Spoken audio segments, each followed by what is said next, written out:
बिस्मिल्लाहिर्रहमानिर्रहीम। अस्सलाम वालेकुम। फर्स्ट ईयर क्लास आज का जो हमारा लेक्चर है उसमें है shift in the demand curve.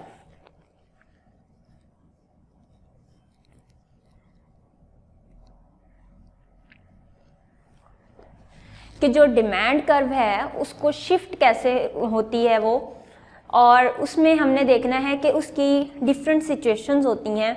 एक चीज़ होती है मूवमेंट अलोंग द कर्व, कि जो कर्व है उसी के अलोंग जो हमारी तलब है वो बढ़ रही है या कम हो रही है, ठीक है। और कुछ फिर आगे हम न्यू चीज़ें पढ़ेंगे जो कि हम तलब का बढ़ना या चढ़ना और उसमें गिरना या कम होना वो चीज़ें हम देखेंगे, ठीक है।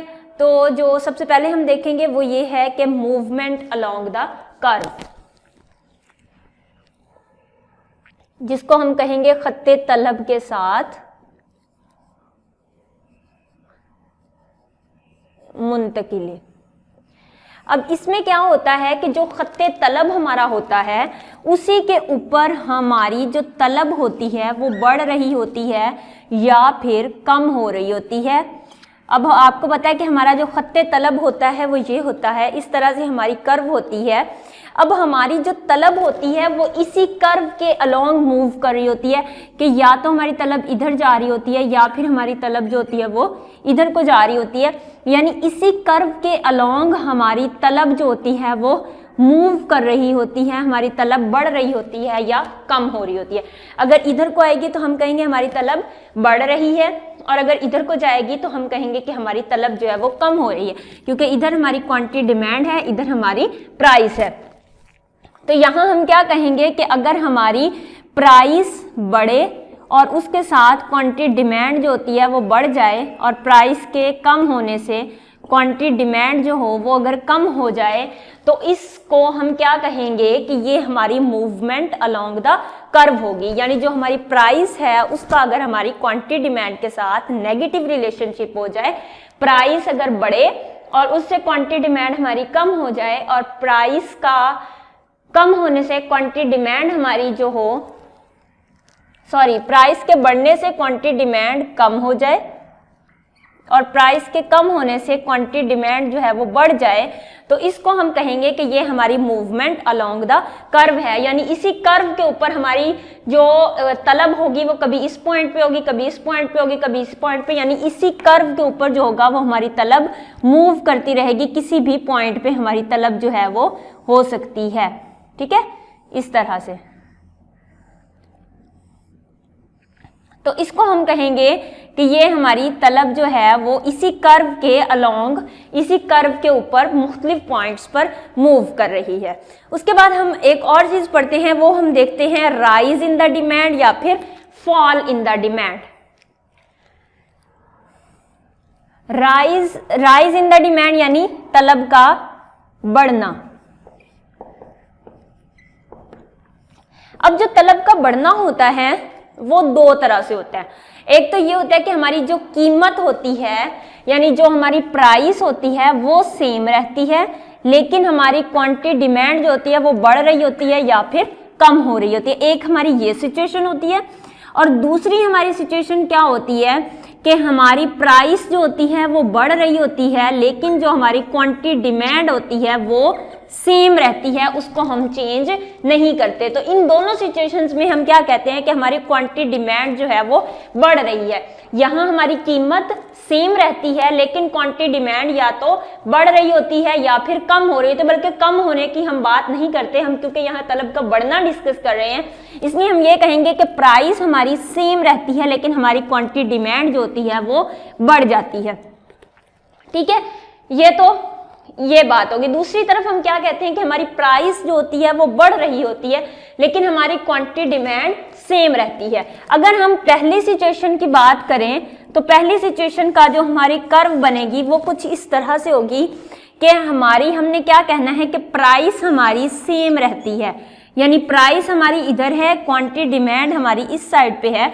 अगर हमारी प्राइस सेम रहती है तो हमारी प्राइस की जो लाइन होगी वो स्ट्रेट लाइन होगी, ठीक है, और इसके ऊपर हमारी डिमांड जो होगी वो बढ़ रही होगी, कभी यहाँ आ रही होगी, कभी यहाँ आ रही होगी, कभी यहाँ आ रही होगी। तो ये हमारी डिमांड जो है ये बढ़ रही है, पहले इस पॉइंट पे है फिर इस पॉइंट पे आ जाती है, उसके बाद जो है वो इस पॉइंट पे आ जाती है।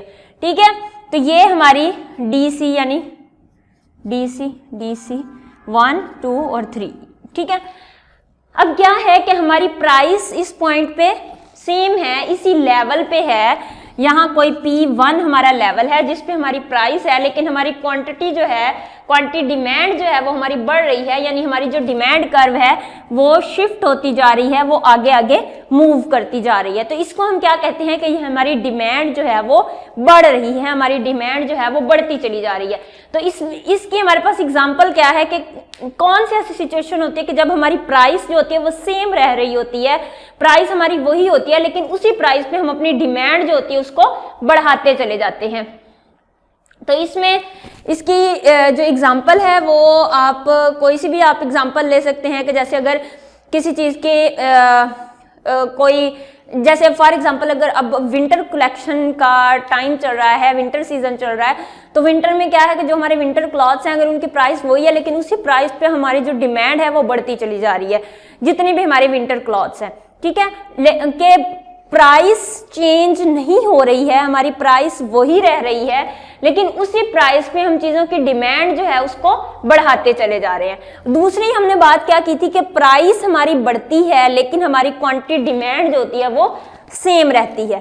तो अब हम उसमें क्या कहेंगे कि हमारी प्राइस जो है वो बढ़ रही है, उसकी जो हमारी कर्व होगी वो कुछ इस तरह की हम कर्व बनाएंगे कि हमारी प्राइस बढ़ रही है। ठीक है, यहां पहले हमारी प्राइस यहां है, फिर हमारी प्राइस यहां आ जाती है, उसके बाद हमारी प्राइस यहां आ जाती है, यानी ये हमारा P1, ये P2, ये P3 हमारी प्राइस के लेवल्स हैं। प्राइस हमारी बढ़ती चली जा रही है लेकिन हमारी जो डिमांड है वो सेम रहती है, हमारी डिमांड नहीं बढ़ती है। डिमांड हमारा यही Q, यही लेवल हमारा डिमांड का रहता है। डिमांड हमारी कांस्टेंट रहती है, प्राइस हमारी बढ़ती चली जा रही है।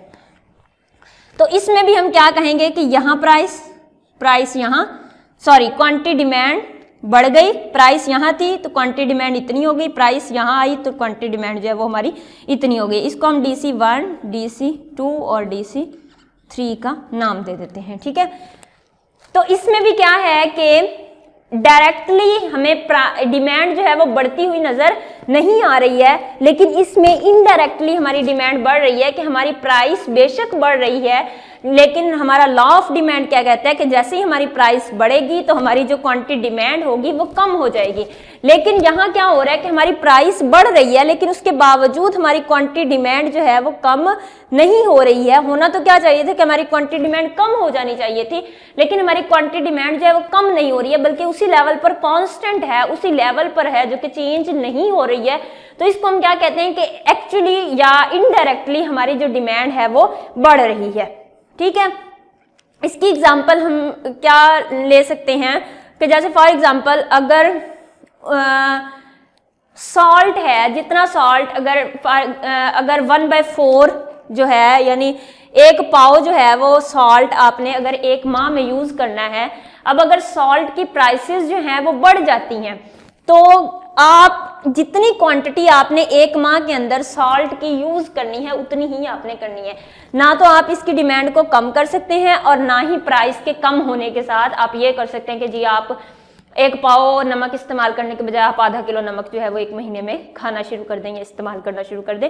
तो क्या होता है कि इस तरह की चीजों की जो प्राइस इफेक्ट होता है वो कम होता है, यानी प्राइस हमारी उतनी ही रह रही होती है और प्राइस अगर हमारी कुछ बढ़ भी जाती है तो भी हमारी जो डिमांड होती है वो उतनी ही रहती है। जैसे अगर पहले फॉर एग्जांपल जो हमारा सॉल्ट ओवर 10 kg पर 10 kg हो, 10 रुपीज पर केजी हो, 10 रुपीज हो पर केजी, और फिर अगर 20 रुपीज पर केजी हो जाए तो भी हमने वही 1/4 केजी ही यूज करना होगा। हमने उसकी सॉल्ट की जो क्वांटिटी होगी ना तो हम उसको कम कर सकते हैं और ना ही हम उसकी सॉल्ट की क्वांटिटी को ज्यादा कर सकते हैं। ठीक है, हमने उतनी ही क्वांटिटी लेनी होगी। ये तो था जी हमारा तलब का बढ़ना। अब जो दूसरा हमारे पास कॉन्सेप्ट है वो है जी तलब का गिरना या फिर तलब का कम होना। इसमें क्या होता है कि हमारी प्राइस जो होती है वो सेम रहती है। इधर मैं बता देती हूं तलब का गिरना। इसमें भी हमारे पास 2 सिचुएशंस होती हैं। पहली ये होती है कि हमारी प्राइस सेम रहती है लेकिन हमारी क्वांटिटी डिमांड जो होती है वो कम हो जाती है। ठीक है, जैसे यहाँ हम आगे को मूव कर रहे थे, वहां हम पीछे को यानी कम क्वांटिटी की तरफ हम मूव करेंगे। और दूसरी जो इसमें सिचुएशन होती है वो ये होती है कि हमारी प्राइस कम हो रही होती है, लेकिन उसके बावजूद हमारी क्वांटिटी डिमांड जो होती है वो सेम रहती है। हम प्राइस कम होने के बावजूद क्वांटिटी डिमांड जो होती है उसको बढ़ा नहीं रहे होते हैं। तो इसमें भी हमारी कर्व्स जो होंगी वो सेम उसी तरह से बनेंगी। पहली सिचुएशन में क्या होगा कि हमारी प्राइस सेम रहेगी, प्राइस हमारी यहाँ है, हमारी प्राइस सेम रहेगी, लेकिन हमने क्वांटिटी डिमांड जो है उसको हम कम कर देंगे।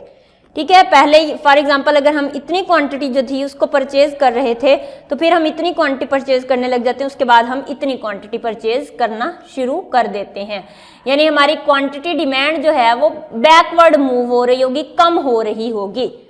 पहले हम किसी चीज की इतनी क्वांटिटी ले रहे थे, यानी यहाँ हमारी ये Q1 था, या ये हमारा Q2 और ये हमारा Q3 आ गया। पहले हम इतनी क्वांटिटी ले रहे थे, प्राइस उस चीज की वही है, लेकिन उसके बावजूद हम उस चीज की डिमांड जो है उसको कम करते जा रहे हैं। जैसे कि मैंने आपको पहले एग्जांपल दी कि जैसे अब विंटर कलेक्शन है तो उसकी प्राइस वही है, लेकिन हम उसकी डिमांड जो है वो बढ़ाते चले जा रहे हैं। अब जैसे विंटर जो है, विंटर सीजन खत्म हो जाता है, समर सीजन स्टार्ट हो जाता है, तो जो हमारे विंटर क्लॉथ्स हैं उनकी प्राइस वही रहती है, लेकिन उसके बावजूद हम उस चीज की डिमांड जो होती है उसको कम करना शुरू कर देते हैं। हम उन चीजों को परचेज नहीं कर रहे होते। कोई भी शख्स जो होता है वो गर्मियों में कोई भी जर्सी या कोई स्वेटर या कोई भी शॉल या ग्लव्स, इस तरह की कोई भी चीजें जो होती है वो परचेज नहीं कर रहा होता है। ठीक है, उसके बाद जो हमारे पास सेकेंड सिनेरियो है वो ये है कि हमारी प्राइस कम हो रही है, लेकिन उसके बावजूद जो हमारी डिमांड है वो सेम है।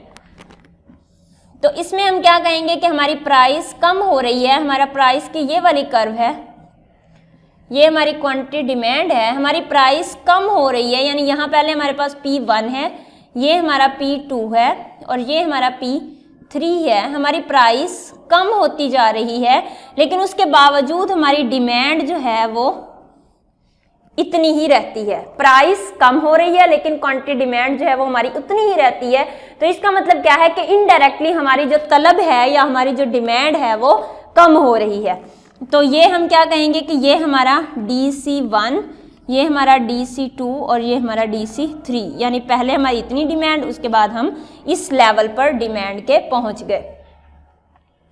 तो इसकी भी एग्जांपल वही ले लें आप, उसी तरह से आप इसको देख लें कि हमारी प्राइस कम हो रही है, लेकिन उसके हमारी प्राइस जो है वो आहिस्ता आहिस्ता कम होती चली जा रही है, लेकिन उसके बावजूद हमारे डिमांड का जो लेवल है वो वही रहता है। हालांकि क्या होना चाहिए कि प्राइस कम होने के साथ हमारी डिमांड जो है वो बढ़ जानी चाहिए, लेकिन प्राइस कम होने के साथ हमारी डिमांड जब नहीं बढ़ती है, प्राइस कम होने के साथ डिमांड वही रहती है, तो हम क्या कहते हैं कि इनडायरेक्टली हमारी प्राइस का जो इफेक्ट है वो इस चीज की डिमांड पर नहीं हो रहा है, यानी हमारी डिमांड जो है वो इनडायरेक्टली कम हो रही है। अब इस चीज की भी एग्जांपल आप वही ले लें कि जैसे अगर सॉल्ट है, अगर सॉल्ट की प्राइसेस कम भी हो जाती हैं, जैसे मैंने आपको यहाँ एग्जांपल दी कि 10 रुपीज पर केजी से बढ़कर 20 रुपीज पर केजी भी प्राइस हो जाती है, तो भी अगर आपने 1/4 केजी जो है वो उसकी कंजम्पशन करनी है, उसको एक माह के अंदर यूज करना है, तो भी आपने उतना ही यूज करना है।